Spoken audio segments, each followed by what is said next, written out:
It is time for another Travis Tries, and with spring on the horizon, we are in prime season for some fresh seafood. Very, very true. So I did pop over to Flying Fish Market on East Burnside in Portland to not only learn how to shuck oysters, but get a sneak peek at a new beer by Steeplejack in collab with Flying Fish. And yes, there's seafood brewed into the beer.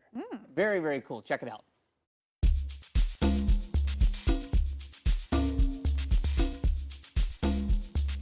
Flying Fish Market brings the ocean to the heart of the Laurelhurst neighborhood on Portland's east side.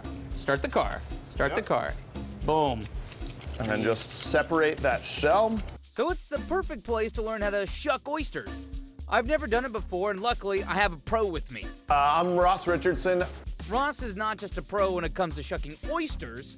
And I'm the beverage director here at Flying Fish Company. He's one of the key cogs behind this new beer. It's a collaboration between Flying Fish and Steeplejack Brewing. It's not just any beer. Listen to what's inside. So the beer itself is going to be a Dortmund-style lager brewed with oysters and seaweed. Wait, what? Did you just hear that? A beer brewed with oysters and seaweed? In the brewing process, we are adding oysters, oyster shells, and seaweed to sort of bring a little bit more maritime influence to it. That's right, oysters, oyster shells, and yes, seaweed. If you're wondering if there are actual shells in the beer, there's not. I tried it, but more on that later. Okay, where was I? Ah, yes, oysters. So as for the oysters that do not get brewed into beer, it's time to try my hand, literally, at oyster shucking. Let's dig in. So these are actually the oysters that we used in the brewing process. These are Baywater Sweets oysters.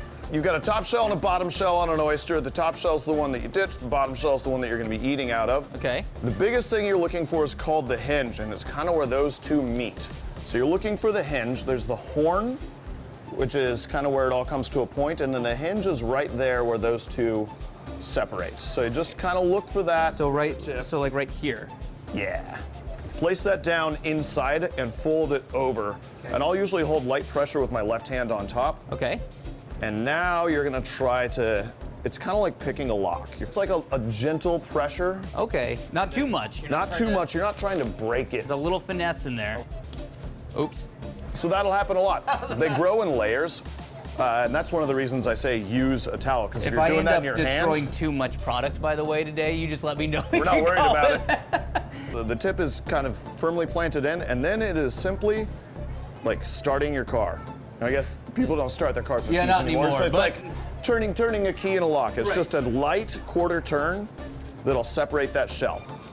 And you can see there that that shell is now separated. Son of a nutcracker, man. There we go. Yeah, there you go. It's one of those things that you're going to feel like you've ruined so many oysters, and then you have an aha moment. Yep, that was a total aha moment right there. Exactly. So you can pick that oyster up and you can move it around. You can see the seawater dripping out of it because it's so fresh. And then it's just that key turn. Start the car.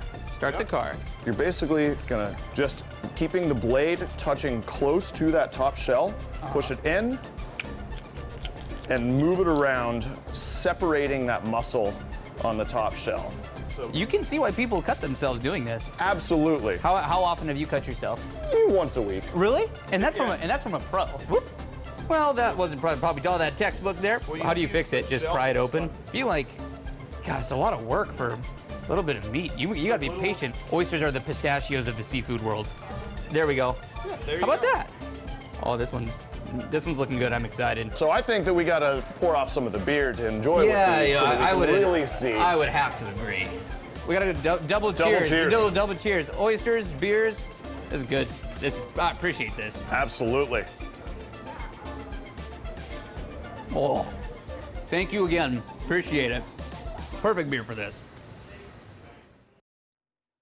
Can confirm the beer is delicious. So we can't take sips of that on the clock. Yeah. That's a thing. It's a law. So you got to enjoy a little brew after you guys wrapped I did. your shoot. I took a 4-pack home, and it is genuinely delicious. It is so good, especially if you have like a summer day coming around. Also over at Flying Fish, they have a little venue, the Chef Shack off to the side. You can do a little live music. Get some oysters. This great light beer that has that salty forward type taste. Okay. Was really, really cool. But appreciate everybody teaching me how to shuck oysters. Thrilled I didn't cut myself. Yeah, you're making me nervous watching that. I was like worried about your fingers. So here's the thing, Ross. He's a purist, man. I asked him, like, you know, what do you need? He's a knife and a towel. That's all you need. People get fancy with tools, tricks. No, knife and a towel. Don't get fancy. It works and it's clean. Okay. There you go. Pistachios of the sea. They are the pistachios of the sea. I'm just sitting there banging on it. It's like, open. Why won't you open? I like It's that. like, just what the food? Well, good job. Very good. Well, thank you. I Yeah. appreciate it. There you And go. if you at home do have a suggestion on what I should try next, please reach out to me. You can message me on Twitter. That's @TravisTykeSPX. Or you can email me directly to travis.tyke@coin.com. But appreciate any and all suggestions. It's pretty fun to go in and explore our area in different ways.